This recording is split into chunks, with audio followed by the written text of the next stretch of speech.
Welcome back to the 2014 League of Legends World Championship. We are on to the Starhorn Royal Club versus Taipei Assassins matchup. And this is incredibly important for Royal Club because in order to challenge for that #1 seed potential tiebreaker, if it happens, they have to win this game. I want to look at Kola. He's a player that in my mind was fantastic earlier in the group stage, but has left me wanting on Rise. I think the game that we had, instead of him being a little bit lackluster on Rise, I felt like he just did not understand the matchup against Rumble, and Darius took advantage of it and completely smashed him. And I just want to see him on the rally again, though. He was really comfortable on it, and his TPs were on par. Even though he was on Rise, the TPs on Rise weren't that good. From what I've seen rather so far, English is sometimes very hard for me. From what I've seen so far, he seems to do really well 1v1, and actually it's fine just not being ganked for and just trying to survive that lane. However, TSM really exploited that and just they realized they could dive him and they took him down, and at that point Darius got stronger, and that I have to credit amazing for that because that was a really good read. Well, if we look at what Starhorn Royal Club was doing in the LPL, it was like small skirmishes. Do they fight as often 5v5? Not so much. And at that point, you're looking at Aurelia and Jax are really kind of Cola's two main go-to champions. And they played Jax after the nerfs. I'm still waiting for this Jax to come out, because it will, I think, at some point. Well, we'll have to see how that pans out. Taipei Assassins on the other side of the rift. They had a strong showing against Royal Club the first time they played, pushed them really hard until were unable to close, but they kind of went downhill from there. They ran Blue Build Ezreal yesterday in their loss to SK Gaming, and I don't know, they kind of just fall into pieces as this groups has gone on. Yeah, Taipei Assassins, I had high hopes coming in. I thought they were going to be at least third place in the groups, but I thought they could finish as high as first. I just hadn't seen enough of the team yet. And we saw their first game against Royal Club, and I was like, okay, good showing. You guys look really strong. But then it just kept falling apart for them here. Their only win was against SK with a sub, and that's a pretty harsh thing to think about. Wins as well. We had high hopes coming into the desk as well for him. And we've only seen him do really that well on Lee Sin. And so it just feels like there's all these hopes for TPA, and then so much of it doesn't quite come through. Yeah, unfortunately, letting the side down, as it were. They do have the possibility to play Heartbreaker, though, because if they pick up a win against Starhorn Royal Club, and if TSM beat SK later, it means that first place seed is no longer contested. Do we still think Starhorn Royal Club will be able to bounce back from their earlier loss? Are they still the favorites, Monte Cristo, in this matchup? Yeah, I think you got to take Starhorn Royal Club here. There shouldn't be much of a contest. Yeah, well, I do think we're about ready to throw this over to the caster desk, and we'll be seeing whether or not Starhorn Royal Club can actually secure that win, see if they can push all the way back to TSM, for the tiebreaker later in the day, if TSM, of course, finish off that game. Let's talk a tiny bit longer about this matchup in particular. We have, of course, all highlighted Bebe significantly throughout the tournament. His partnership with Jay, do you think it's gotten better or worse, or do you think they're still struggling, Crepo? Yeah, I think bot lane alongside with the top lane is going to be a problem.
The last game,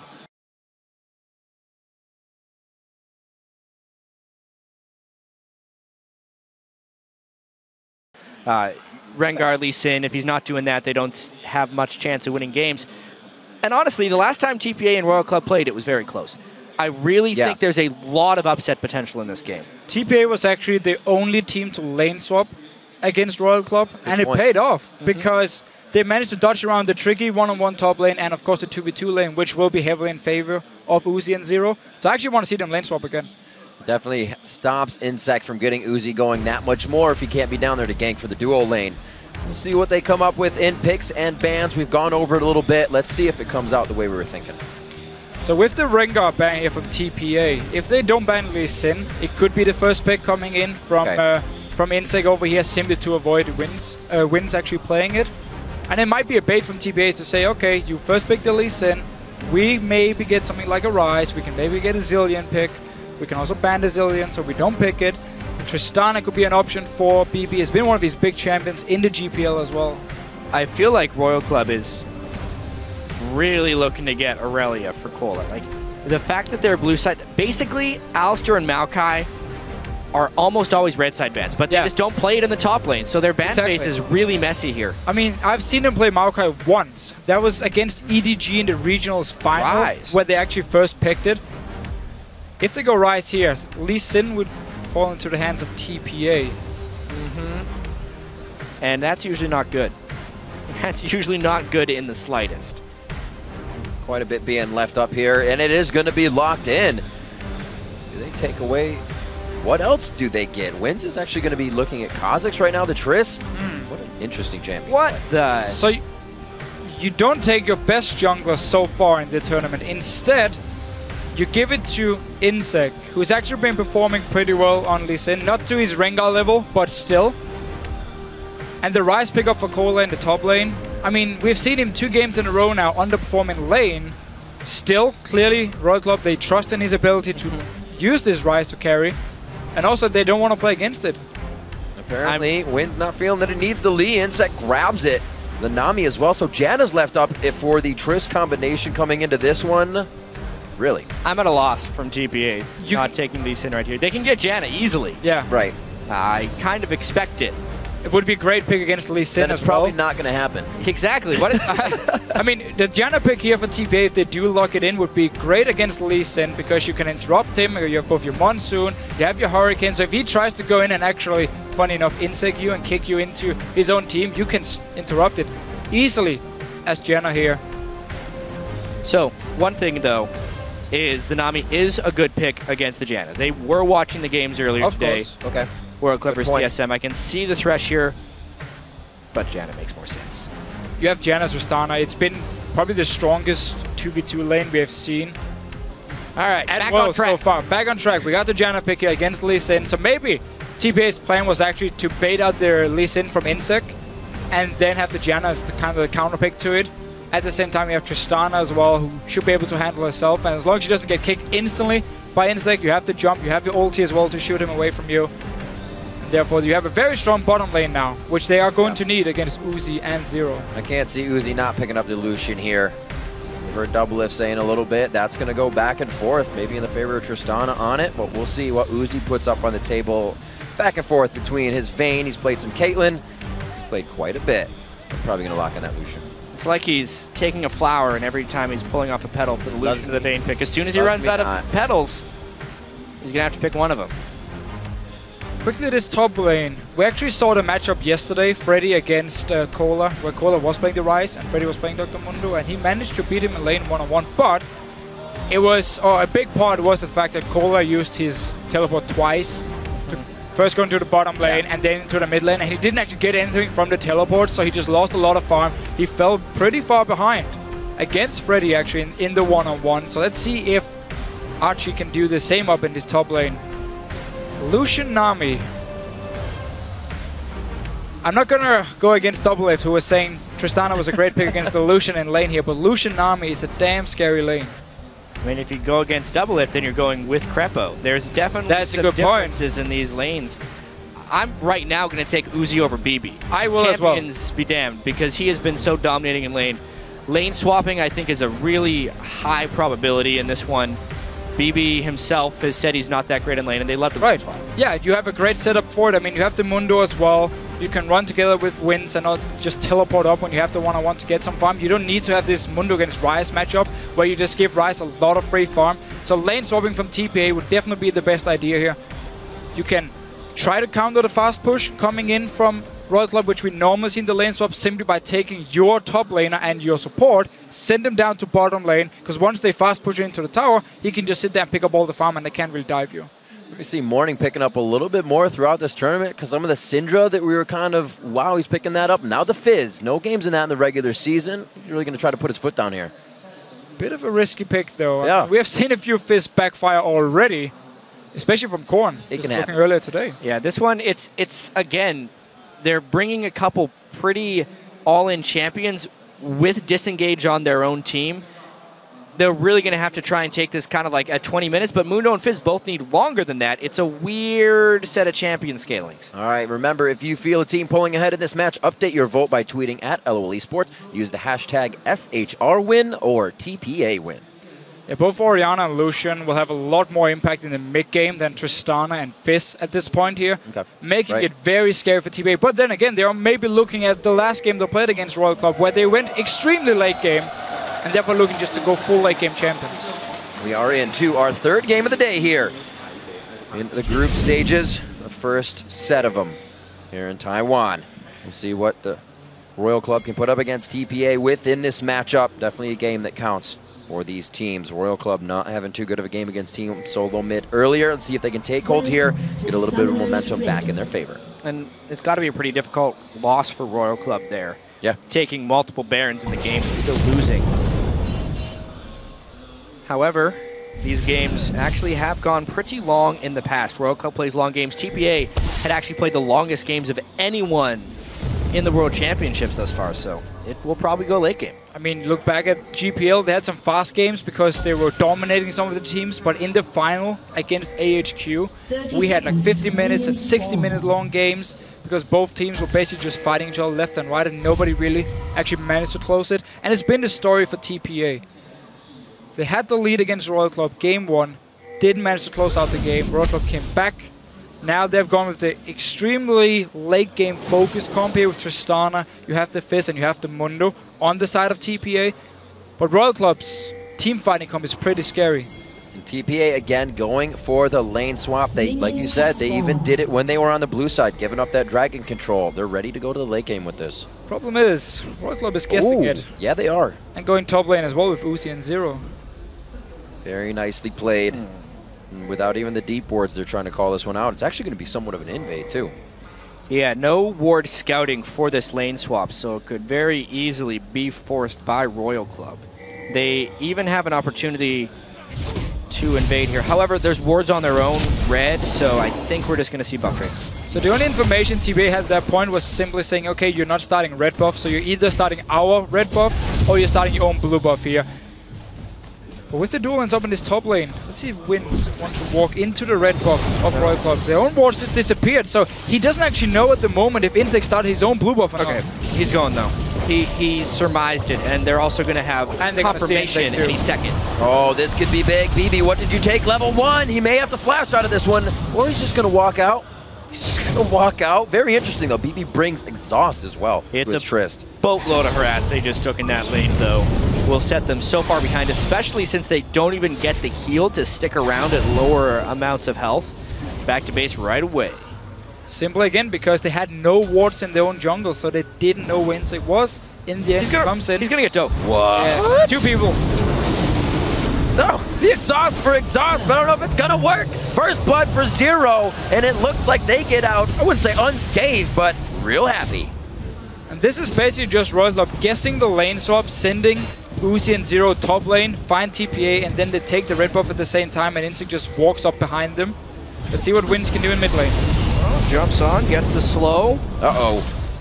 He'll be all right. We're in the flash, though. Very low on mana. He's going to be forced back on this one. Right, still has the summoners. So I like the fact he's actually paying attention to the mid lane here, because we saw the matchup earlier. Bjergsen against Korn. Bjergsen on Orianna, as soon as he got all the health potions, like as soon as he got Korn to use all the health potions on Fizz, he was forced to go back. He lost a lot of CS, and Bjergsen took full control of the lane. The fact that Wins comes in here now, forces Korn back to base, buys time now for Morning where he doesn't have to use any sustain to actually stay in lane, get some more farm, and get towards his level 6. It's a critical juncture in the game, and Morning's going to need to get pretty strong, considering that Uzi may have a pretty free lane up in the top lane to get really, really far. Morning, it's his time to shine on this assassin. And it doesn't look like they're going to stop with the damage. Double Doran's coming out here, so Uzi can keep the pressure on and just keep that damage in. He's going to walk right up to Bebe and say, how's it going? Bebe's forced to jump out of this. He's only going to have to farm at the turret.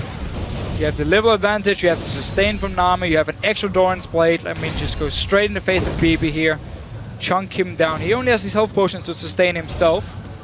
And TPA at this point, they might have to swap down to bottom lane with their dual lane because they can stand here 2v2. I'm honestly very surprised they even came back to this lane. Oh, bubble from the brush, and it could spell trouble. Another kill coming in for Uzi on the last shot. Bebe's sticking around. Zero taking a shot. He is going to, walk it in. Double kill coming in for Uzi. That's going to be transferred back over. A nice little shutdown coming in for wins. Oh, even so, that is a whole bunch of damage, but where did the second kill come from? Uzi. The tower, I'm pretty sure, actually killed Zero just before here, but they saw Winds come up to top lane, and they're like, okay, we can't escape, and let's just go for the dive, at least from Uzi's point of view. Hey, that actually works out.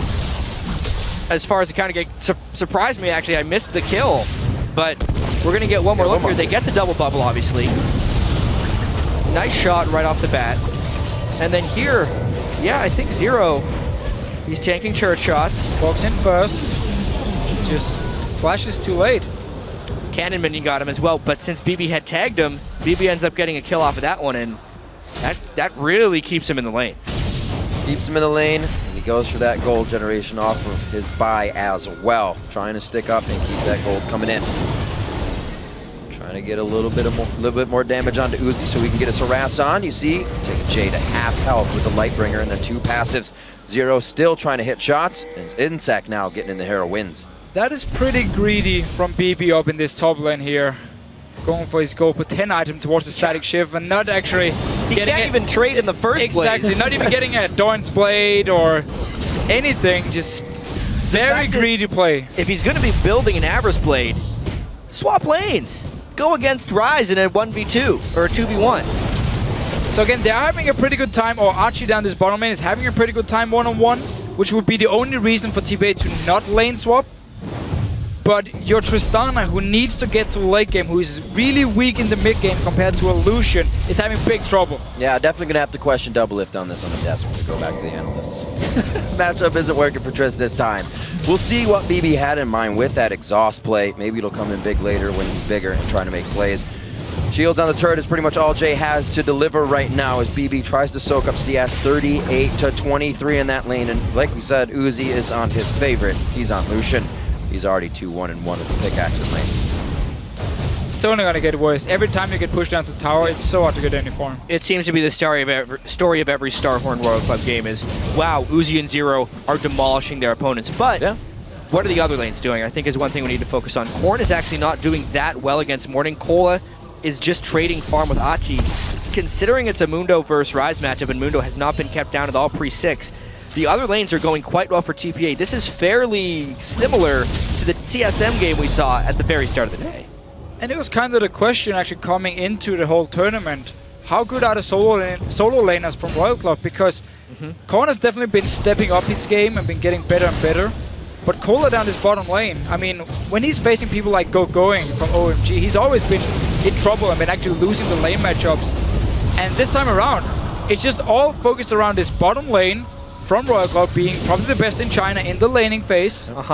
And then, of course, InSec making the big plays from the jungle. And then the solo laners just kind of had to survive lane, focus on farming, and just join in for the team fight. Speaking of surviving. Wins not level 6 yet. Tries to get in from the outside. Gets a little bit of a jump, but no upgrade on anything for him. And they don't come up with enough damage. Everything was used on that one by Morning. And look here again, top lane. Bebe was forced back to base. He's now going to return to the top lane, which means Royal Club can just run straight down to Dragon with Uzi, with Zero, because Bebe is stuck in this top lane trying to catch up now and just sit and farm. I mean, he can't even freeze the lane because he has his E actually, so he's going to kill the minions. So he's going to push the wave. Royal Club can take Dragon and just send Korn Cola, sorry, up to top lane to pick up all the farm later on. It's already been a pretty big advantage created just by that duo, and it's going to get greater if they can get this dragon. BB's just trying to farm as best he can. Finally getting a few CS. He was so destroyed, far more destroyed actually than Turtle had gotten. Uzi himself backing to buy his own Avarice Blade to keep money coming in on that side, piecing that in. Doesn't want anything to go to the wayside. Looks like Royal Club is putting their foot down now. It's going to be objective time, or at least clearing the wards. Again, it just goes straight for Dragon. You know their enemy AD carries in top lane. He can't join in, so you're going to be 5 members. Cola right now is going to teleport to the top lane, pick up all their lovely farm, and Royal Club at the moment just fully controlling this bottom lane. It's just textbook right here from Royal Club. How to use one lane that is ridiculously strong and create advantages throughout the map. Yeah, and it all started with the fact InSec could walk into the jungle level 1, take the red buff. TPA had no wards on it, and had no wards on the blue buff either, so they didn't know if he started actually on the blue buff or on the red buff. And then he just walked up behind, forced a flash from Jay. BB got pretty low. Yeah. They had to go back to base, and from there on and out, they were just too far behind. And you know that you mentioned the other lanes, they are quite, trying to make a play here. Quite even, but this could teeter it. Those other lanes are quite even, barring that Dragon Gold that just came into super, or I said it, there it is, Starhorn Royal Club. But they can still keep it going. The bottom lane is pretty hot right now, so I don't blame you. Uzi is now again in the 2v2.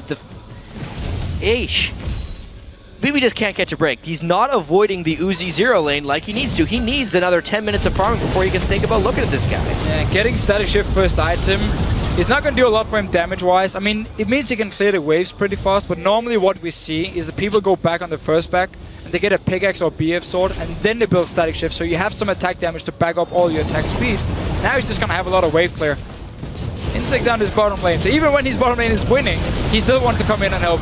Uzi pulling in the fight perfectly for InSec there. And it's going to be the jump out, however, from BB. They realize that's coming in. They did have a ward in that brush on their side, but it's not going to keep them safe for long. Turret after turret, though. Uzi is manhandling BB in this lane, and they just can't keep their building safe. The gold lead is just going to get greater and greater until they swap this off. They need to have Mundo following Uzi around because he at least can take a few hits. Imp did come around to Uzi and let him know was the #1. That top player in the AD carry position, and right now he's showing why. InSec's going to come down and give a little bit more help here. Doesn't look like they could get much out of it, but the pressure is still keeping TPA on their heels. Can they actually get a kill here? Morning does have ulti. I want to go for him, but he has flash. He has a pink ward he can jump to as well. Let's see just how ahead Royal Club is, even out of position. TPA catches them, they can't really make a play on it. They need to get back to lane, get these pushed. Wins trying to clean up the mid lane right now. He's getting a paycheck out of this one instead of the lane tax, and Morning's going to say, I don't want those. So I did like the idea from TPA here, because you can't just sit and just let this bottom lane happen, because you're going to lose your tower now. You're going to fall even further behind in gold. So what Morning tried to do was just as soon as he saw someone overextending, he moved instantly. If he can try and get a kill on this Fizz here, we know how strong Fizz is in the late game. But he needs to get the kills, because otherwise his team is going to take too long to get him there. He's got to land those sharks as well. Fizz is having a hard time today. Any Fizz. It really is. And there's a tower going down in this bottom lane. InSec just been staying bottom lane just to secure the tower as fast as possible. You can go mid lane now. Fizz has no safe wave clear. The only way he can clear the wave is by jumping in on his E. And then you're gonna die instantly after here. So they can just rotate Uzi and Zero to this mid lane and start pushing it in on the tower. Win stays, even after Chum the Water misses. You can kind of see that Fizz play from Morning is not something he's comfortable with right now. This blue is going to be taken out by Royal Club. That one actually, I believe, went over to Uzi, so he can continue this fight on. Didn't get Ardent Blaze on that, but he is able to push them out. He says, thank you very much. A little baby leap over the wall by Wins. He's just had such a limited impact here on Kha'Zix. I'm still going back to Champ Select and wondering why he would not pick Lee Sin. Yeah. Especially when they're against InSec. It's just a total missed opportunity. Obviously, the Trist as well has been demolished, and this is turret number 3 that Uzi and Zero are going to be taking. Great pressure from Royal Club across the board. Playful and Trickster in and out, just for Morning to give a bit of harass, but not even deterring Royal Club. They stay for a bit more farm. And because Royal Club is just taking all of these towers down, I mean, they're sitting on a lot of gold already. I mean, once they go back, Rod of Age is going to be completed. for Rise, of course. The Fiend's going to be completed for Korn. He might just wait till he can actually afford a large rod as well. And of course, Uzi should be able to either complete his Infinity Edge if he wants to, unless he wants to get like maybe the Ghost Blade first and just keep being extremely aggressive. Yeah, Uzi actually has a tendency of waiting far too long to go back to base when he has an advantage because he's tremendously greedy as an AD carry. However, I'm honestly a little upset with TPA. I think they could have done so much better this game in almost every facet. Even if they're going to end up going with wins, at least swap Bebe around a little bit better than Uzi. Of course, at least scout. And the thing that annoys me the most, it's not like they don't know how to do these things. I've watched their games. They've done them in the past. They're just not doing them now in a game where wouldn't it be spectacular for them to win this in front of the home crowd and play huge spoiler to Royal? Something not really on the table for the moment. We're seeing Zihao now join to the bottom lane. Backed up by BB and J. They're trying to take white and get everything they can on limited resources. 130 to 79 in that CS. Uzi able to pretty much push forward in this lane almost by himself. Zero's obviously there, but Uzi's ready to bait in an initiation to win that fight. Shots from BB coming in 8 and 7 to a 9 and 7 right now. Seeing the gold across the board. 62.02 to that 42-ish hundred of BB's. And again, we talked about this static shift for Bebe here before. Right. He needed it for the wave clear, especially because you have the Fist and you have the Mundo, which is not really going to provide a lot of wave clear, so now it's all about wins and Bebe providing it. But it just makes him so weak in straight up fights and make it even easier for Uzi to keep pressuring him. And now we're really hitting the point where Tristana has this extremely weak mid game, which you can punish. And Royal Club, they have no reason to slow down. Let's see what happens in mid lane. There's a bit of a hit. Morning not really winning this fight though. The Ignite goes down on both sides. He pulls the ball to him. Perfect move by Korn to deliver it back out with the Q. Nicely done there. Teleport coming in. This is going to be Cola. Does he have the home guards? No, he's just coming out of where it can. Instantly getting that from Nami to continue the slow on his auto attack. Looks like they're going to continue onto this turret now as well. Beautiful play by Royal Club to press an advantage. Just so much pressure across the board. Orion has already killed Fizz. They got enough harass down. There's that Lee Sin. Getting the jump in, not able to apply the insect. Enough to get the kick back, but they're going to get the turret, and they are happy with that. Yeah, but his name alone forced the jump immediately from BB. So like, true. I'm getting out of here right away because I don't want to die. I think TPA kind of mind gamed themselves in this one. Last time in the picks and bans, last time they played, they banned. Oh dear, Wins could be going down the bubble. Just misses there. Cola's going to pursue. I don't think Morning should help onto this one, and he is forced to flash out. Aggressive play. Honestly, TPA they were greedy in the jam select. They're saying, okay, let's pick this like full late game focus. We have the Kha'Zix as well, which is going to outscale like at least in team fights. So we're just gonna pick this late game and just hope we can survive, or believe we can survive the laning phase, the early game. But if you don't do anything to even try and save your Tristana, who needs to get to the late game, sacrifice your Mundo. I mean, send him against Uzi, let him get a few hits in the face. Then you're never gonna hit your late game point, unless Royal Club decides to dance around Baron now for the next 10-15 minutes, 20 minutes we could say as well. I don't think it's going to happen. I feel like Morning felt he was going to be playing Orianna this game. Last time these two teams played, they banned Fizz against Korn, but left it up this time. Korn didn't have a very good Fizz game earlier, so he didn't want that back. Old reliable Orianna. Yep. And always, all things lead to Orianna, it seems like, at Worlds. Ever since Season 2. Yeah. Trying to put up numbers on the side of TPA right now. They are down in CS in multiple lanes. Achie really the only one, and Wins, who's been keeping himself in the jungle, is keeping that up. He's got to be putting pressure on the map though. You see Royal Club in every lane now, keeping the pressure on. They're basically just waiting now for the second item being completed on every single carry, and that's why they've just been kind of slowing down just for the last few minutes, because they want to have the death cap completed on Korn, you want to have your static shift completed on Uzi. So we haven't seen them go like full aggressive for the last few minutes. They can still do it if they want to. They've also taken so much so fast. I mean, 4 turrets, 18 minutes in. There's no Dragon currently on the board. And honestly, TPA has just been conceding rather than contesting. So there's not much for Royal to take at the moment. We do see every single member from TPA buying some wards because they know we have to ward up our jungle.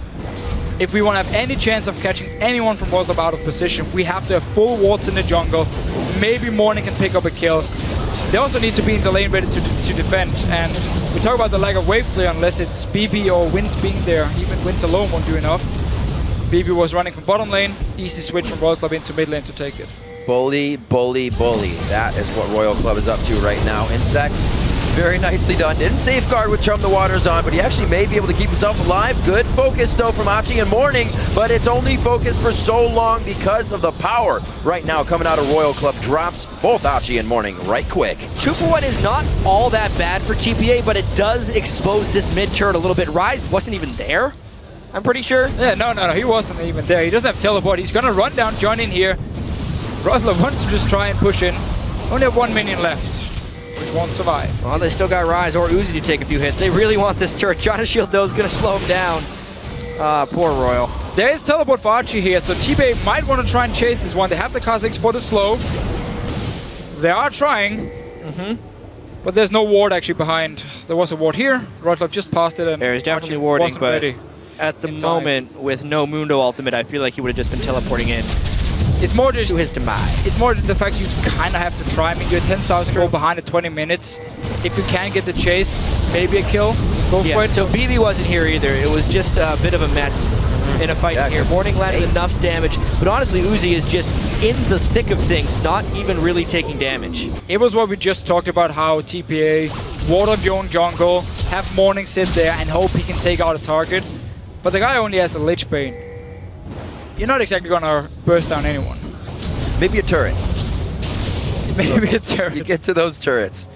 Infinity Edge for Uzi. Trying to Static Shiv this almost might backfire built up. for Morning. Oh. Yeah. Oh, Uzi gives him a little laugh too. He's playing with a lot of confidence. Actually, speaking of wards, as they try and chase Morning down a little bit, TPA is an example of a team who actually wards a lot, but it's an example of how wards aren't the only thing needed to win games, right? Because as far as the group goes, they have the longest games, which is one of the reasons they've actually placed more wards than any other team. As far as wards per minute coming into the day, they're actually second amongst teams at Worlds. But the way they ward, they have some defensive wards, they overward defensive spots, they don't necessarily move their wards properly, and they're not really using their wards to take advantages, which is one of the big reasons. You can ward up, but if you're just going to let the other team walk through your wards and do whatever you want to them, they're worthless. Exactly, and the last point is exactly why they didn't manage to beat Royal Club first time around, because they had a lot of wards down, just never managed to place it properly, never got any advantage from the wards, and ended up going full late game. And Royal Club, they're not going to do the same here. Already put up a lot of aggressive wards here, pushing up. And it's that second not item. there. It's the second main item you talked about. Death Cap on a Corn, Static Shiv on a Uzi, easy push. A lot of front-end damage coming out of They have Royal to fight Club now. Bebe needs to just fight because Uzi's not there yet. They're in a good spot. They have Bebe's Cola not walking either. down. Bebe was back in base. Achie is back in base. It would have been great. Cola was walking down. Not many wards right around them to be used on that teleport, but he's now going to be here. Another jump bubble caught by Zero. They were trying to bait in for Morning, who was hiding in the brush, but Cola takes practically no damage from Jump the Waters, and now they are running amok inside of TPA's base. This one could be over sooner than we thought. I wonder if TPA is going to fight them ever at this point. Bebe gets shockwaved in. They don't have the minions to push in, and TPA doesn't have the strength to push in against Royal either. They're gonna chase though. A little too early to be in the base for the power they have. It is a lot of power, but is it enough to finish off with waves pouring at them and the whole chaos that's going to be coming from the entire team of TPA? Right now, it does force them to back off. They'll be happy to take down Dragon. Good breadcrumb wards to be seeing TPA on the entry. They might actually look to fight here. They're moving down every single member. Bebe's still farming the lane, however, so he's not there just yet. No ulti for Corn. Let's see if TPA can do anything at all. Oh, they want Uzi to go hard. Low on mana. Even Uzi safe. TPA trying to make a move here. This might be what they need. Maybe getting out Zero. He does not have the tidal wave right now to be used, but TPA now second guessing even their own moves here. There's also a bot lane tower because TPA doesn't have a single tower yet. Which could just fall back to the tower. Now they're just pushing up here. Ultis are ready very, very soon. Feeling confident once again to push up and go straight for this tower. 23 minutes in, a super charged up Rise as well. Radovage is probably still ticking or even full with the Saracen Brace completed here. And after we've seen a few games where the team in the lead early on just go Baron and dance around for 5, 6, 7, 8 minutes, It's refreshing to see I'm this. glad to see Royal Club saying, we don't need the Baron at all. Let's just keep pushing up. We get so much damage on the tower every single time. And if you want to fight us, then you die. What a Wins ridiculous amount of damage. always starting the fight without full HP. This is gonna be the fight. Caught It's left gotta and be. right. Slowly going down to the inhibitor turret. The Howling Gale is the only thing they're really trying to put out as defense. Is Achie standing his ground, giving him the business. A pretty nice drum to waters, but again, onto Cola, one of the tankiest people that they have. Morning just getting kicked around, and he's forced to defensively leave the fight. InSec misses on the Sonic Wave, and they are still holding true in front of TPA's base. Maybe a slight get towards real low. First Zero goes down. That's Korn going down in the beginning there. Zero actually still alive, but he's yet for long for this world. There into the fight is going to be InSec. He does not have the kick up right now. He used that just onto Morning. And very low. Royal Club enters the base. Jay's got some hits coming towards him, but InSec backs off because they're getting the space they want inside of TPA's base.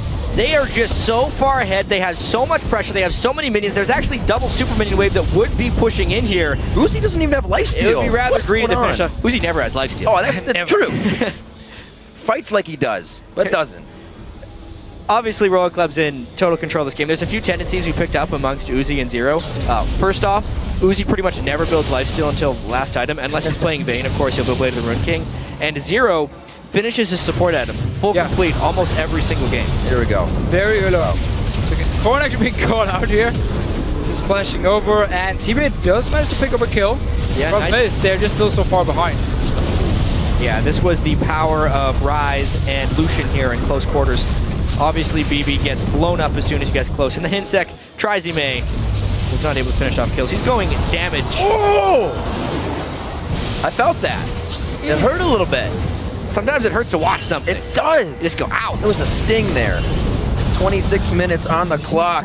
26 seconds till BB gets back onto the rift. So one thing Uzi gains by not building lifesteal is more all-in potential and just more straight-up damage. As long as he's opting into the right fights, he doesn't care as much about sustaining in between them. Always just trying to maximize his damage. One-on-one, Morning InSec. Oh, whoa. EP coming in from Cola as well. Morning not looking too healthy right now. Jay takes that one. InSec waiting for enough energy to take the resonating strike, and he does. He should be able to drop that one quick. Cola's actually going to be able to come up. Kill secured as they move on to the top and final inhibitor turret. Already have the super minions running into the base of TPA. Yeah. Should just be a matter of time at this Near point. indefensible right here. InSec is just having fun. Uzi's going wherever he wants. Even if they're just clearing the minions, it's going to be trouble. This is inhibitor number 3 and probably the game.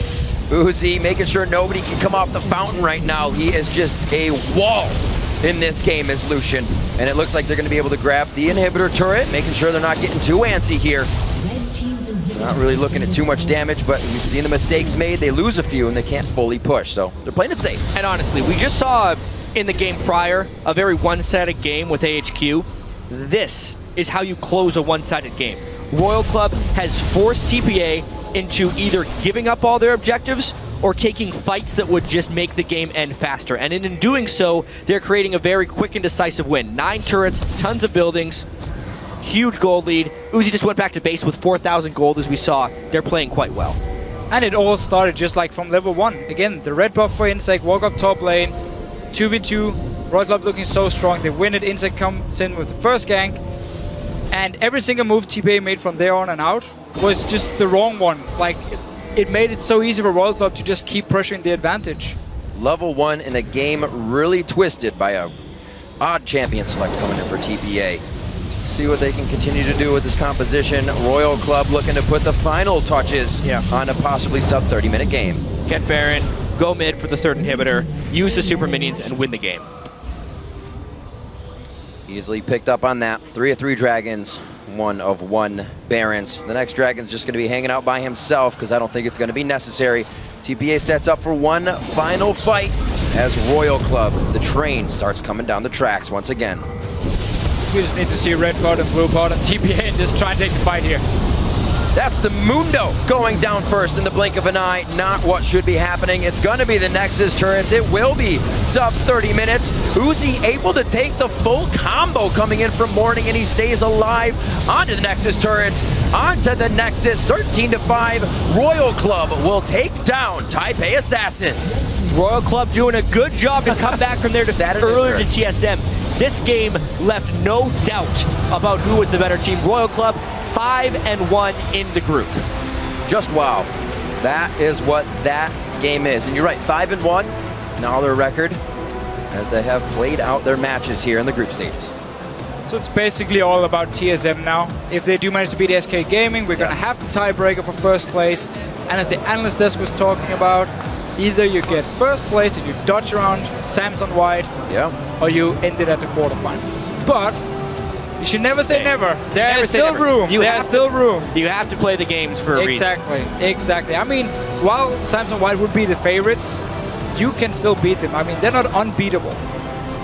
We'll get to see what EDG can do next game. They play AHQ. We'll see what kind of power Samsung White's going to be going up against. And I'm going to say EDG is going to need to get that game powerful, because they will need all the momentum in the world to shut down White. They're basically going to have to show as well that they don't have to fall behind or have a slow early game in every single game, because against a team like Samsung White, as we saw, game 1 of the entire tournament, Samsung White got a big lead early on against EDG. Yeah. That can happen again unless they step up the laning phase, but they're always this very, very slow team, so it's very hard for them to suddenly fix it. You're absolutely right there. I mean, this one, while there were definite misplays and errors by TPA, as far as the play from Royal Club, it was near flawless, right? Like, there was the overdive, you could say, by Uzi, but he still picked up a double kill and used that advantage to just press Bebe harder and harder and harder. And the way they fast push turrets, it's definitely something they do better than any team we've seen here, is going to be something that other teams have to prepare for. Yeah, it's cool to see how they use InSec as a guy who just, instead of ganking, he just runs straight into the lane, push it up because you already have the pressure, take down the tower, go to the next tower, do the same. If he lands the Q onto a member under the tower, he's going to go instantly and kick you back. And TPA tried to get out of that duo lane. They tried to go top, they tried to swap, and it was Uzi that found them standing at their turret. He literally walked up to that top turret and said, ping, ping, guess what? We got our duo lane. So they tried level 1, and then once they had the 2v2 and were losing the lane, they did absolutely nothing to try and actually get out of it. There was no gangs from wins, they were too far behind, didn't try and swap down to bottom lane either. Well, another win going over to Royal Club. Right now we're going to throw it over to Quickshot and the guys at the desk to share their thoughts on the match. Thank you very much, guys. Very clinical finish, I think. Starhorn Royal Club, I think, bouncing back from their Game 1 defeat relatively well. InSec once again showing up. Strong presence, especially in that duo lane. And talking about the duo lane, you know, Bebe just really struggling with some very bad decisions early on. I think the biggest thing that snowballed that lane has to be obviously the level 2 Lee Sin gank from InSec. Now, what happened was a lane swap scenario that with the bot lanes ended up top, but the junglers ended up splitting sides of the map. And TPA failed to realize that InSec would be all over that top side and didn't give any respect for the possibility of a level 2 gank. Lee Sin comes out, gets them both extremely low, and that from then on, there's no coming back from that. And just not respecting that happening cost them the game. Yeah, just how they exploited it was actually showing how a Lucian matchup is actually normally going to beat Tristana, just dashing in and going for these short and aggressive trades. But it was facilitated by the fact that it was a level 2 gank. I had so many people reach out to me saying like, hey, look at, you know, Lucian's finally winning a matchup. But no, it was Lucian and InSec actually winning that matchup. Yeah, he blew the flashes too. Yep. Yeah, it was pretty incredible. And I'm kind of just repeating what the caster is saying, but I still can't believe that given the option, Win says, no, guys, I'm going to play Kha'Zix after all, even though he's repeatedly not had good performances on this champion. And it just seems like TPA aren't keying into how this tournament is playing out for them. Yeah, I agree. So Starhorn Royal Club, they at least hold on to that first place seed for now, assuming TSM beat SK in this next game, which sets us up for a rematch at the end of the day. If TSM drops the ball and loses to SK, it's a 1-2.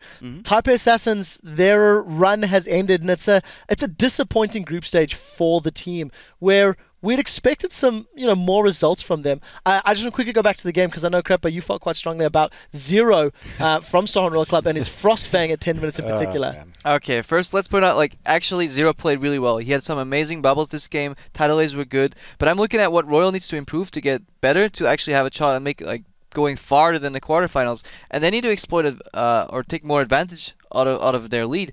He goes to base and he comes back with an upgraded Frostfang instead of buying Moby Boots. He could have had the option of going Moby Boots and Sidestone coming out of base against a support that didn't even have Sidestone yet.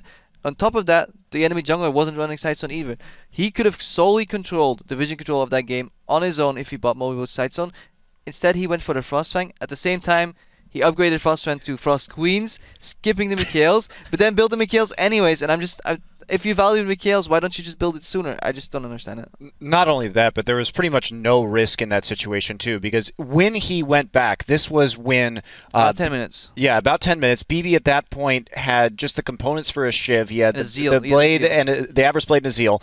Meanwhile, Uzi was fed, very, very fed, and so Uzi could have kept the lane pressed up in bottom, giving the freedom for Zero to walk into the jungle. And we're not even talking about the jungler items either. Kha'Zix is not going to be a Sightstone jungler. Lee Sin will be a Sightstone jungler. You can choke out with Moby Boots at that point in time, given the conditions of the game, with that vision. I totally agree with you. And then if you look at what Frostfang gives you, 5 more damage on every trade. I mean, come on, guys. I could see the argument for it. They probably just think, well, let's team fight better here. I'll help you out, Uzi. I got a slow for you, buddy. Just stop. Free. No, I mean, and honestly, since the Frostfang changes where it gave 2 less GP10, it's just not worth it on champions who cannot reliably get stacks in. I've been checking the gold earned by this item repeatedly throughout the tournament, and it's never a strong number. It's never even paying for the upgrade cost. Sure, you can say, well, I want the 5 ability power it gives, whatever, but it's literally a waste of gold to do this when it could be buying useful items. Let's step back really quickly. Type A Assassins, they are now out of the group stages. As we said,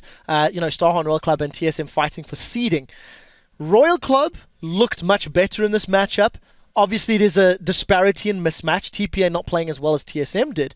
What does Royal Club take away from a loss in the earlier day, fairly strong win now, at the potential of a tiebreaker later? Mindset, strategy, have they bounced back? Is it just it was a weaker opponent so they looked better? Snowballing your bot lane wins you the game. Yeah.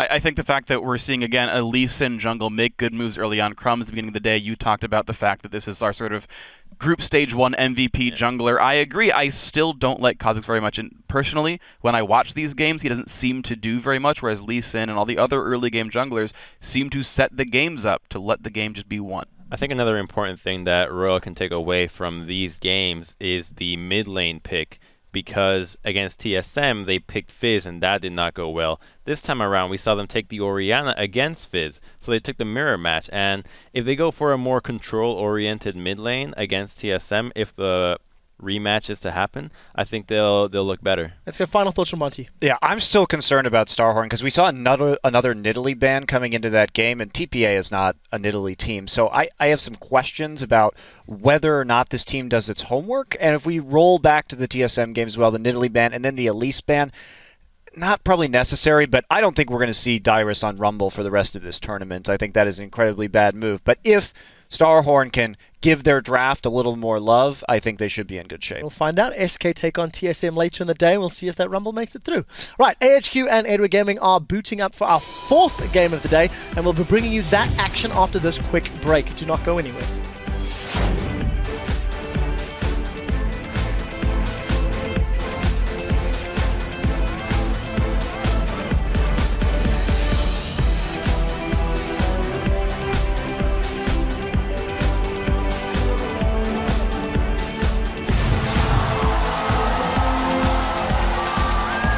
Focus though from Achie and Morning, but it's only focused for so long because of the power. Hello. First Zero goes down. That's Korn going down in the beginning there. Zero actually still alive, but he's yet for long for this world. Go, go, go, go, go, go, go, go, go. Okay. That's the Mundo going down first in the blink of an eye. Not what should be happening. It's going to be the Nexus turrets. It will be sub 30 minutes.